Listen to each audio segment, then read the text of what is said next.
I wasn't going to record a podcast today. I tried yesterday and I wasn't happy with it. And then this morning I had a really challenging morning. And so I thought, there's no way I'm going to do a podcast. And then, it's really interesting how life happens, how there are these kind of interesting series of events and things that come in and messages that come in. And I know that it's a divine grace. And interestingly enough, they tend to come in when I stop believing. So I'm going to just dive into it today and just preface it with I'm feeling very raw. I'm feeling very exhausted. You can see, like, I've cried this morning. I took all my makeup off. So here I am, real and raw for you. um, so I got myself ready, my daughter and myself ready to go to school early today because I wanted to give myself enough time to come back and actually have enough time to do all of my work, to actually have a lunch and maybe even have a moment where for 15 minutes I can just take some time for myself before having to drive and get my daughter again. And I kind of am in a groundhog's day, and like yesterday was a day where I just back to back didn't stop until about 9:30, 10 p.m. Once I'd done like my work, my work as a mother, you could say, and then more of my work, and then, stopping for the day. So here I was doing something that I felt like was an act of self-care. Get on the motorway and it's bumper to bumper, just insane traffic. So I decide to take an exit and go a different way, which takes longer. It's more kilometers, but I just thought, okay, I'm going to go that way. Worse. Bumper to bumper construction. It was like everywhere you go. And where I live, the traffic can get very, very bad in the summer, but I'm like, it's not even April. It's not even April. And I already spend, sometimes an hour and a half to 2 hours in the car every day driving my daughter back and forth to school. So I got really triggered because it exasperated me. And I just thought my nervous system actually can't take this. I have been without a long-term sturdy home for over a year now. Dealing with, I don't know if you can hear it. Hopefully you can't. Construction noise. Like I've never, I've never been in such a beautiful place that is like heaven and hell at the same time, because heavenly for a lot of things, and then hell with just the traffic and the construction and the noise and it's just been, my nervous system is really hanging on very, very, very fine threads. And being a single mother and doing everything on my own and not in an easy way, right? It's not easy to be where I am. So I got triggered. I got really triggered, and I felt, well, beyond just exasperated, I felt abandoned. I felt abandoned again. It's like I came back to this loop, which is what happens when I'm so tired and my nervous is drilling over there now. It's unbelievable. It's unbelievable. When my nervous system can't take it anymore because I'm physically tired, I'm energetically tired, I'm emotionally tired, I'm holding everything on my own. And the things they don't feel like they're really opening up. The home isn't arriving, the partner isn't arriving, the community that I really wanted to be in isn't arriving. And I know I'm not the only person that's dealing with all three of those things, right? I know that a lot of people are experiencing this. There's a huge hunger for tribe, and people aren't finding it. There are so many single women, and they're not finding the kind of man that they want to be with. Everything is changing, right? Everything, the meaning of what we're doing here and why we're doing it is changing, and things are collapsing. The whole system is collapsing. And part of that is all of our beliefs and paradigms and the way that we've done it. It's just all crumbling, and it's totally fucking destabilizing and at times exhausting. And time is moving at lightning speed right now. So we're in a pressure cooker, to say the least. But my personal story was, where the fuck are you, God? Where are you? Like, if you're there, prove it. Because I feel so alone. And actually, I want to use words of a dear friend of mine who's also going through some stuff. She's like, I feel like I'm in a one-woman army. And I'm like, oh, yeah, I know what that feels like. I really like that. It's like that image of just, there's so many of us that feel like we're going through this 3D matrix right now, and kind of saying, what the fuck is going on? And feeling like the weight of the world is on our shoulders and on our shoulders alone. And I know that everyone is going through this, but it's like individual. And some people, they do have a partner, or they do have a community, and like, God bless you. Like, I never use those words, but like, God bless you that you have that, because, for those of us that don't, it's like you are carrying a heck of a lot on your shoulders right now. So I was actually in tears, because I cannot describe to you the exhaustion that my nervous system is feeling right now. And it feels unrelenting and never ending. And it's only going to get worse, because the traffic is going to get worse as more tourists come. And I was looking up at the sky, like, where are you? Like, where are you, God? Like, if you exist, prove yourself, because this feels like I feel so abandoned and unsupported. And this is not the first time, right? I was here like a month ago, the same freaking thing. And it's like, God, what lesson, what is it that I'm needing to learn? What needs to change? And basically it's very clear, just on a practical level, like, I can't send my daughter to the school anymore. It's killing me. It's literally, the drive is killing me. I can't do it. So it is forcing me to look in a different direction.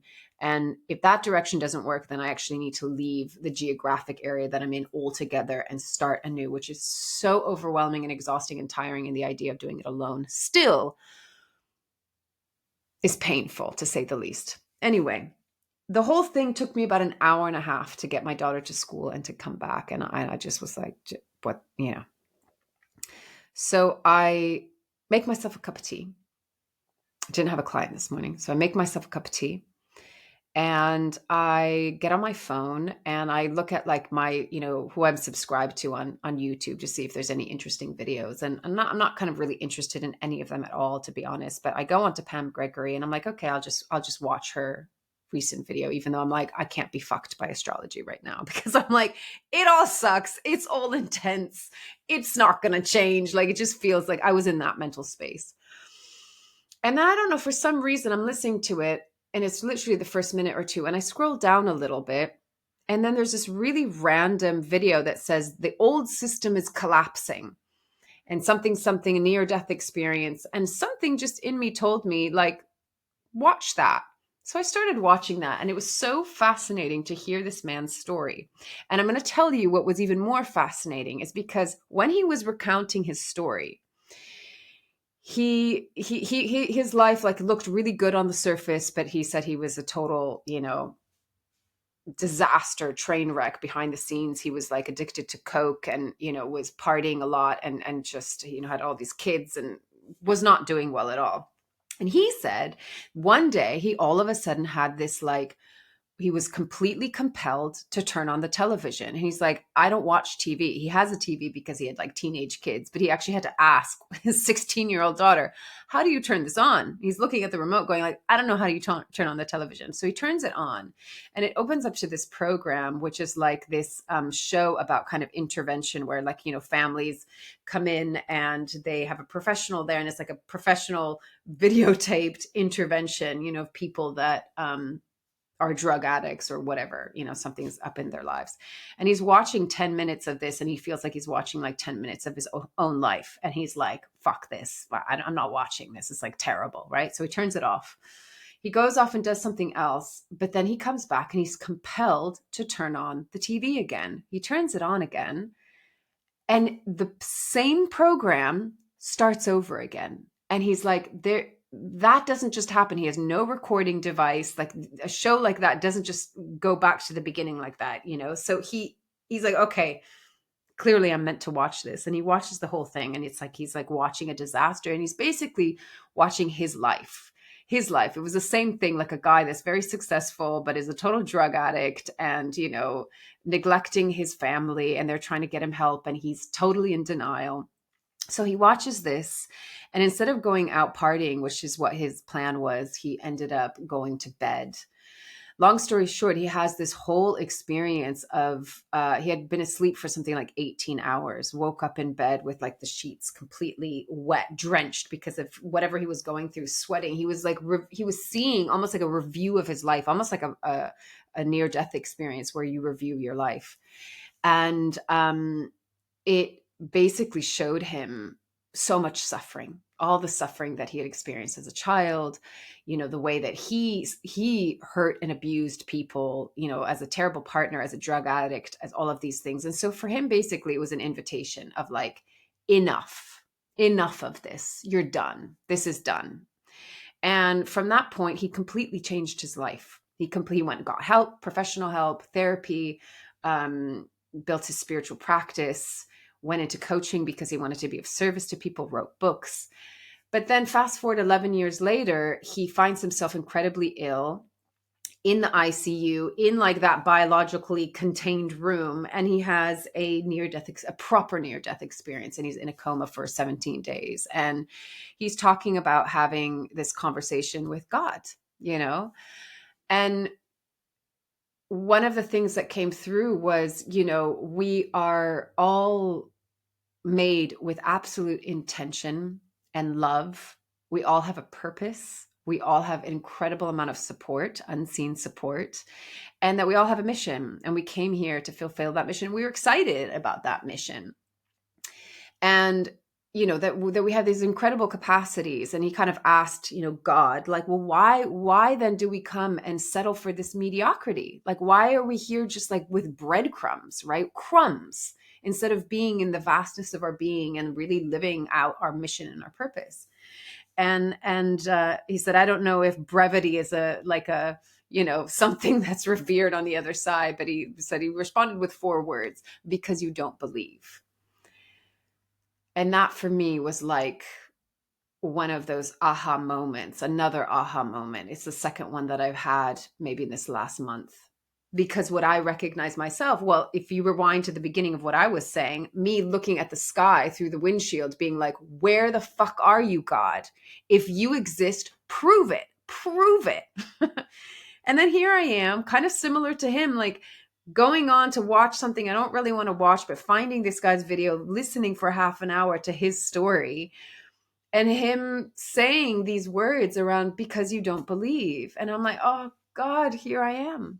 And there's the message, and there's God saying, yeah, you're not believing in me. And the thing is, it's really easy to not believe when shit ain't going right, when it's not going well, when it's hard. And for me, I know that I have a belief where I feel abandoned by God. Even though coming into this world, and I literally say coming into this world because I remember being in the birth canal and I remember being born, I knew what I was getting into. I was awakened to, I had that consciousness, I had that remembrance in that moment. And I've always had a very strong belief connection to not only the universe and spirit, but I also, before it was a trend, this was like, decades ago, knew that for me, I knew that I was connected to the Pleiades. I knew that I was not from this planet. I knew that. And I also knew that it's hard to be human sometimes. And there's been many times over my life where I felt really homesick. Like I just want to go home. I don't want to be here. And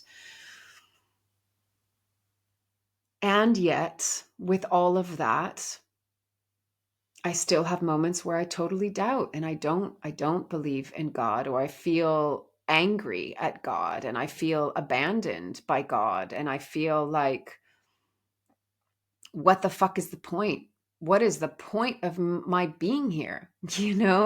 Like I didn't come down here to be stuck in traffic and just drive and drive and drive and drive and do more driving and do all of this mundane shit. And it's not that I'm being all like a princess. Like I don't want to, it's actually just too much for one person.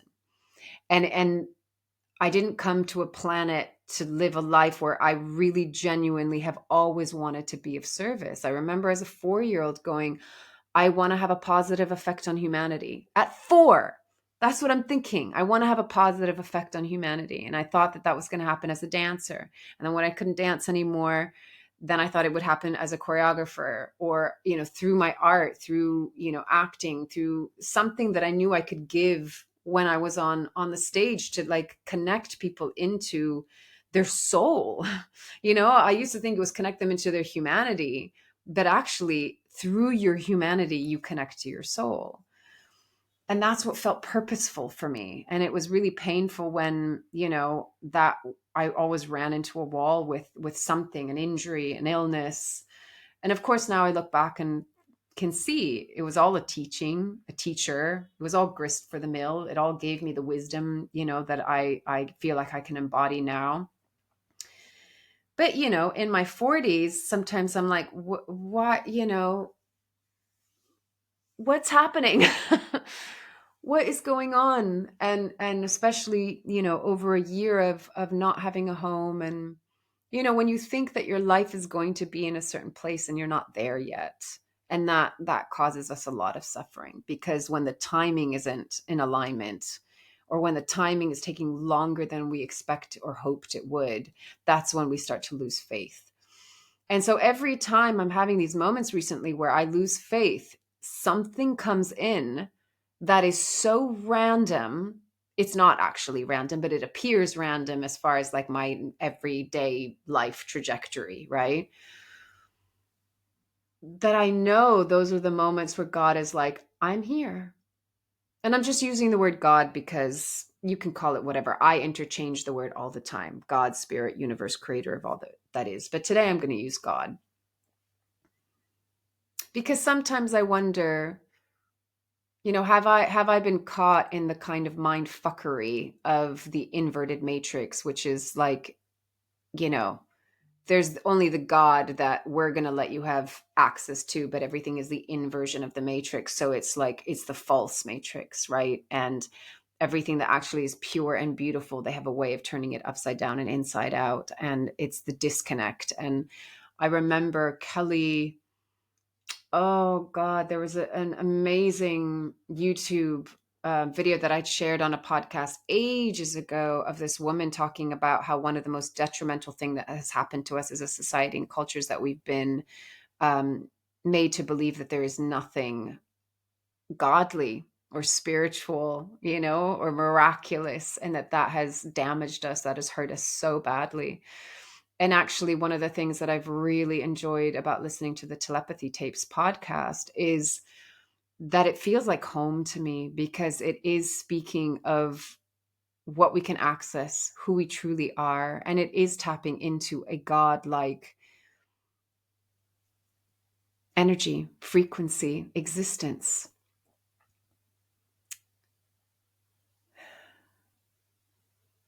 So, what do I want to say? Sometimes I don't know how to do this. I don't know how to do this life. I feel like I'm trying to listen. I'm trying to listen to my heart. I know the feeling of what I want to create.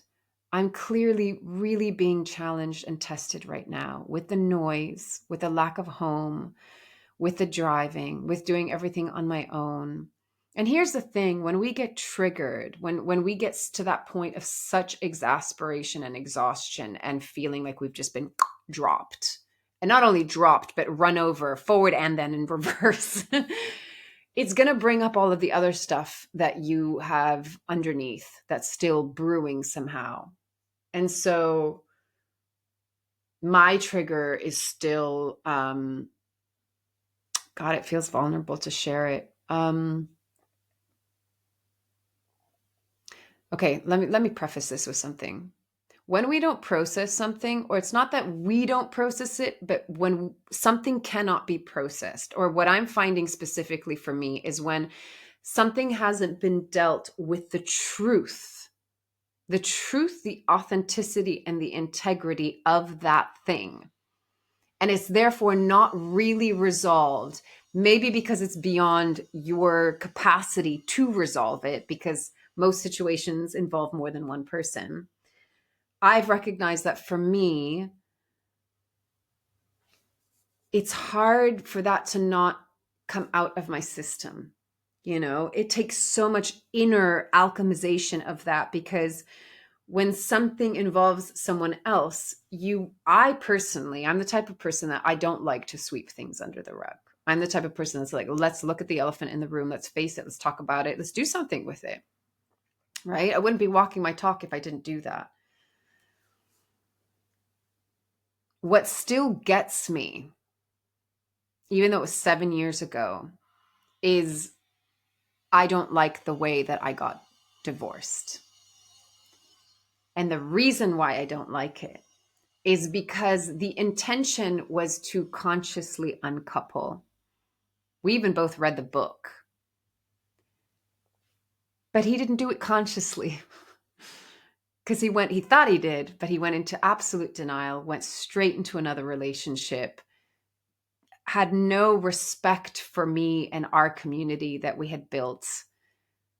And I know that maybe when I share that, it sounds like, oh, Corinne, you need to let it go, or maybe you're just, but when you've been with someone for almost a decade and they don't acknowledge that, and they don't respect what that was, and they don't, when we don't respect an ending to something, everyone fucking wants closure, right? Why? Because it feels respectful. It's tying the knot to the thread and bowing down to it and say, okay, that was that sweater, and now that sweater is complete. But if you leave the sweater without the knot at the end, guess what? The whole thing is going to unravel. And that unraveling takes away from whatever it was. And even if what it was not easy, was not always very pleasant, you still want to fucking finish the sweater, right? And I'm the type of person that, for better or worse, if I lose respect for someone, it's pretty hard for me to regain that respect. And maybe that's unfair, but it's for me, it's like integrity is so important and honesty is so important. And so when something is wrapped in lies or outside of integrity or outside of respect, with the illusion that it is being wrapped in all of that, I can't digest that very well because I feel like it's absolute bullshit. So, why am I sharing all of this? Because we all might have a version of that, right? Where something wasn't really able to be resolved in our lives or completed, or that there was enclosure. And you know what? That's okay. That's a part of life too. I'm learning that.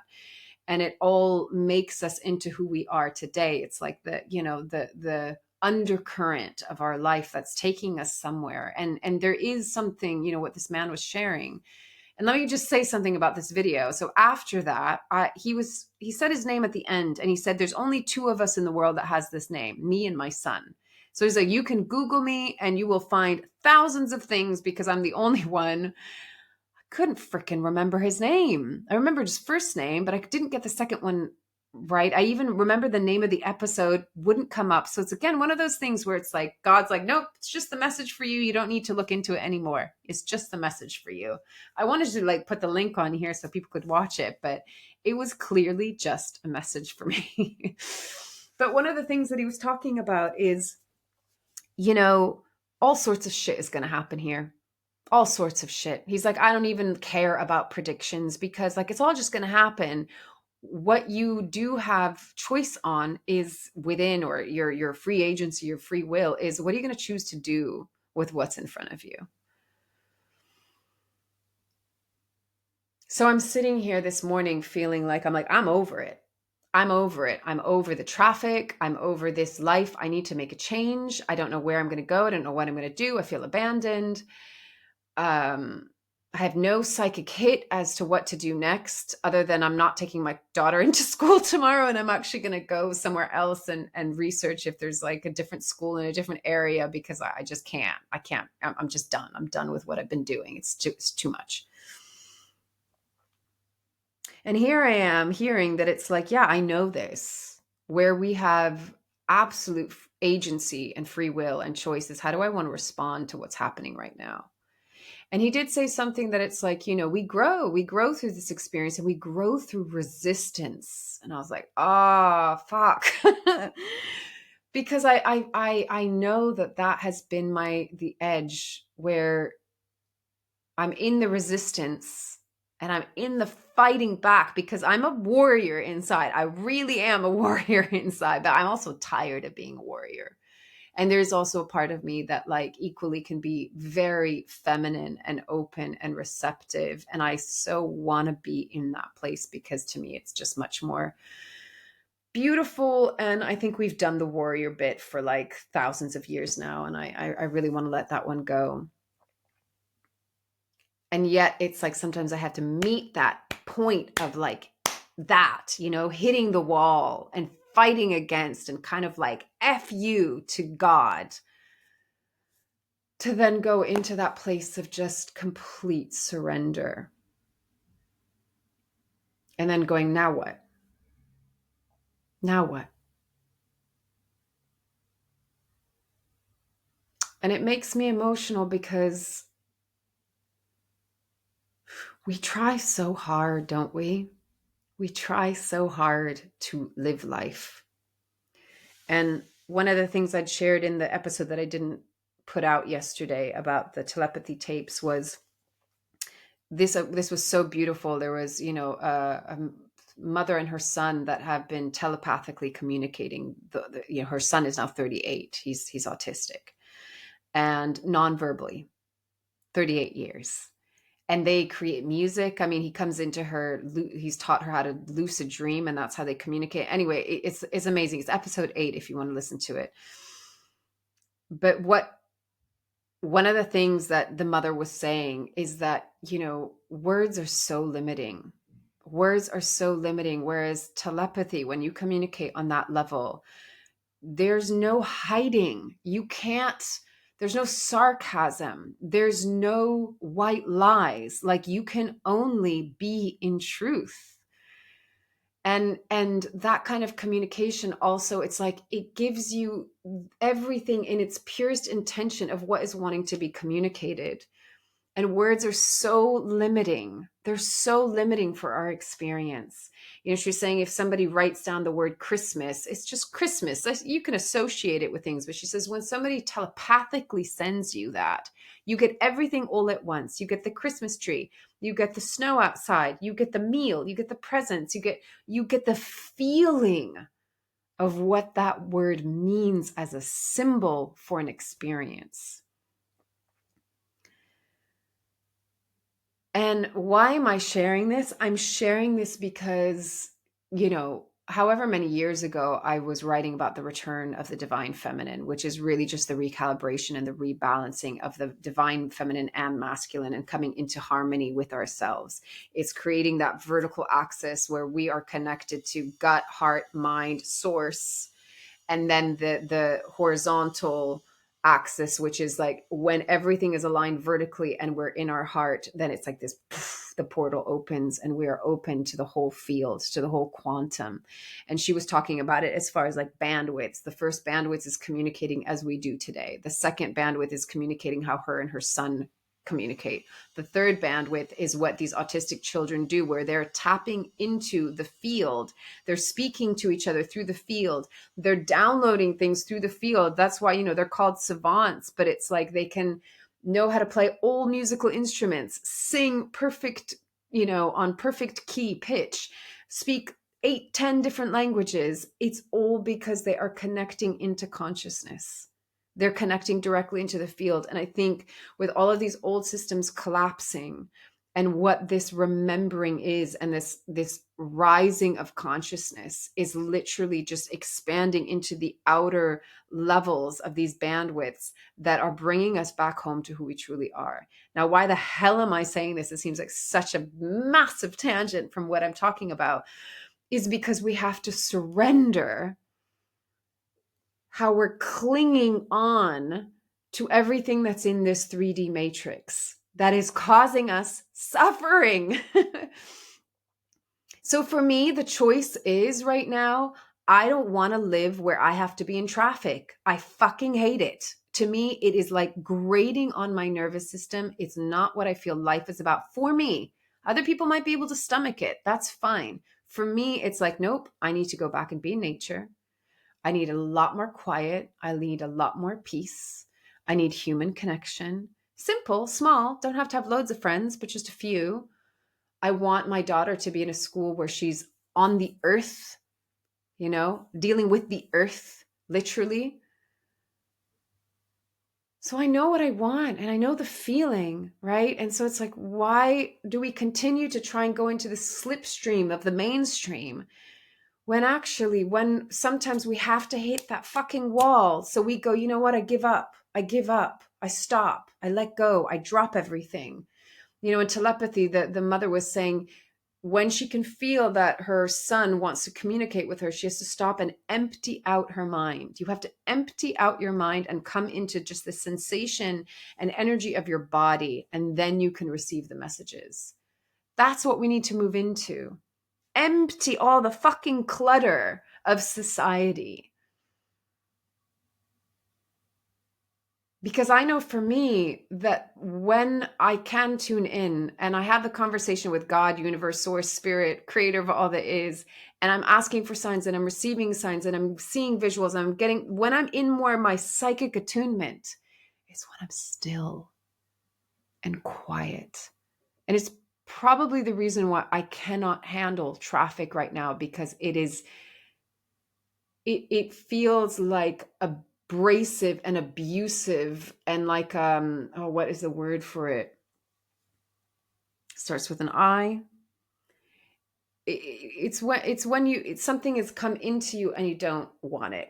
You don't want it. It's so invasive that you're just like, I can't take it anymore. And I have to heed that. And the alternative right now is not good, because it means that my daughter might not go to school, and I have no time to do my work. But maybe sometimes we do just have to believe, like he said, we just have to believe that we're stuck in mediocrity because we don't believe that there's anything greater. And sometimes we do have to get angry at it so that we let go of the resistance. And maybe it is just epic fucking faith, like I've been talking about. And I keep on being recycled back into this because that's kind of how it happens with life. I saw a really funny reel of a woman, bless her, that was trying to go up an escalator, and she kept on falling down and getting twisted and being sent up and like falling back down and being twisted. And the moral of the story was like, yeah, that's life. You're going to keep on cycling around until you get the lesson, and then you can graduate and go up the escalator to the next level. I'm laughing, but in the midst of it, that it's so painful. It's so frustrating, right? And you're going to get mad at it sometimes. I do. I was cursing and screaming and shouting and giving the middle finger yet again to the sky, to God. And I need to somehow find the resolve in that of like, why do I keep on getting so pissed off? Why do I feel so abandoned and not rejected, but just abandoned, like let down? And yet the obstacle is the way. We have to open the door and walk through it. We have to go through the forest, whatever it is that we're confronted with. It's really moving through it. And then I think when we move through it, the illusion crumbles and shatters, and then that's when we let go. And sometimes I think people that have these near-death experiences, not that I'm wishing it upon myself or anyone at all, but he was saying, and this just came out of his mouth when he was asked this at a conference, they said, what is the biggest thing that's changed within you since having this near-death experience? He says, I'm no longer afraid of anything. It's like, I'm not afraid of anything. I've died. I know what's on the other side. There's nothing on or of this earth that can scare him. That's true liberation. And we've been taught and we've been kept in fear. And we've been disconnected from God. And so, of course, there's going to be even more fear. And then the fear of death and non-existence, because it feels like there's nothing, right? There's nothing to hold you. There's nothing on the other side. And that's what's been so detrimental, as this woman Kelly was talking about. So I'm going to try and have faith, y'all. And I don't know what's next. And all I can tell you is I'm so damn tired. But I have no choice to keep on going. But I'm going to go in a different direction. I don't know what that is yet. But it's like, okay, tomorrow I'm not driving her to school that way. I'm going to actually go this way. And I'm going to go do some research. And I'm going to go see what is available in an area that feels much more nourishing to me. And if that reaches a dead end, then it's like, okay, may something else open up, and I will get, in my car and go there. And the honest truth is I don't want to do it anymore. I certainly don't want to do it alone anymore, but here I am. And God, I'd love to get to the point of where this guy got, where it's like he just lives every day with joy, and sometimes shit doesn't go his way. And that's like, whatever, it's okay. How are you going to choose to respond to that? I still haven't mastered it. Sometimes I'm really good and sometimes I ain't. I really ain't. I'm a passionate person, so I can get like fiery about things, And yet that's part of my human experience. And at the end of the day, it's returning to love, returning to self-acceptance, returning to compassion, returning to forgiveness, returning to patience, returning to being, returning to heart, and learning to believe. That's where I'm at. No invitation today, just like a human, here I am trying to have this human experience. Sometimes I can do it gracefully. Sometimes I fumble as fuck. But remembering that I am soul, remembering, as this man was saying, we are all made with absolute intention and love, and that we all have a purpose and a mission and a reason to being here. We've been told that we're so insignificant. Oh, you're just on this tiny little pale blue dot in the middle of nowhere. You're just a speck. And you're this even tinier speck on that speck. No, no, no, no, no, no, no. You are so fucking amazing and significant, and Earth matters. The cosmos are all have their eyes on us.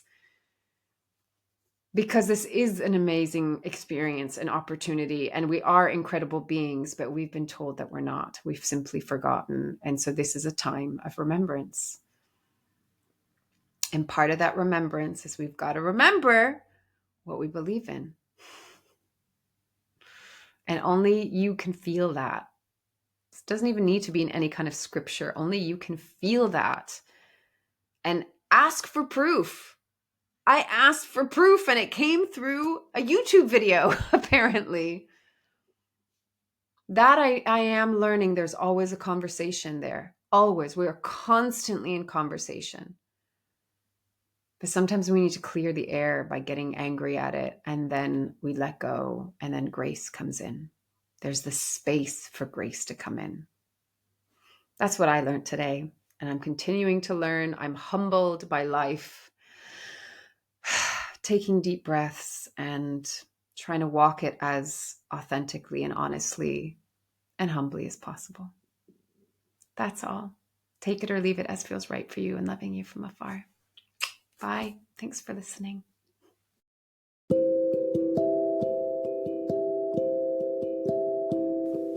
You've been listening to Raw Conversations with Corinne Bloom.